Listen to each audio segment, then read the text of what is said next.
बौद्ध कथा करने वाले बोधाचार्य मिलन बौद्ध और उनकी टीम के ऊपर अराजक तत्वों के द्वारा दबंगों के द्वारा बल्कि 20 से 25 दबंगों के द्वारा हमला किया गया और उस गांव के अंदर संविधान निर्माता बाबा साहब डॉक्टर भीमराव अम्बेडकर जी की प्रतिमा लगी हुई थी। उस प्रतिमा को भी यहाँ पर दबंगों के द्वारा है वो खंडित किया गया।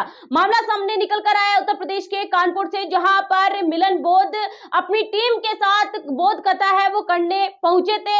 आखिरी दिन था, वहां पर पूरा कार्यक्रम है वो चलता हुआ नजर आया था, लेकिन उसके बाद गांव के ही कुछ दबंगों के द्वारा, जो कि राजपूत समाज और ब्राह्मण समाज से आते थे, और उनके द्वारा यहाँ पर हमला है वो किया गया। ये तस्वीर आप हमारे साथ है वो देखते हुए नजर आए, जिसमें मिलन बौद्ध जो बोधाचार्य हैं और उनकी टीम के कई लोग हैं वो घायल होते हुए नजर आए, और साथ ही संविधान निर्माता बाबा साहब डॉक्टर भीमराव अम्बेडकर जी की प्रतिमा को भी खंडित है वो किया गया। मामला सामने निकल कर आया है कानपुर के संगसियापुर ग्राम में बुद्ध कथा के उपरांत कथावाचक मिलन बौद्ध पर कुछ अराजक तत्वों के द्वारा, कुछ दबंगों के द्वारा हमला है वो किया गया, और साथ ही बाबा साहब डॉक्टर भीमराव अम्बेडकर जी की प्रतिमा को भी खंडित है वो किया गया। इस मामले के अंदर आपको बताएं तो कई लोगों का नाम है वो सामने निकल कर आया है, जिसमें रोहित सिंह का नाम भी सामने निकल कर आया है। बताया जा रहा है कि इनके खिलाफ पहले भी कई मुकदमे हैं वो दर्ज है, न्यायालय के अंदर कई मामले हैं वो चलते हुए नजर आए हैं। ये दबंग प्रवृत्ति के हैं और इनके द्वारा और इनके साथियों के द्वारा, जो कि करीब